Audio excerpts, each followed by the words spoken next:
Hinata. ఈ పేరు వినగానే చాలా మందికి నిశ్శబ్దం గుర్తుకొస్తుంది. కానీ హినాట నిశ్శబ్దం కాదు మామయ్య. ఆమె శక్తిని మాట్లాడనివ్వని ధైర్యం. ఎప్పుడూ ముందు నిలబడలేదు, ఎప్పుడూ గొంతెత్తలేదు. కానీ తన గుండె మాత్రం ఎప్పుడూ వెనకడుగు వేయలేదు. భయపడింది, అది నిజం. కానీ భయాన్ని తనను ఆపనివ్వలేదు.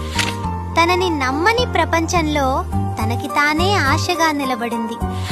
ఎవ్వరూ చూడని సమయంలో తన శక్తిని తానే పెంచుకుంది. ప్రేమించింది, కానీ అడగలేదు.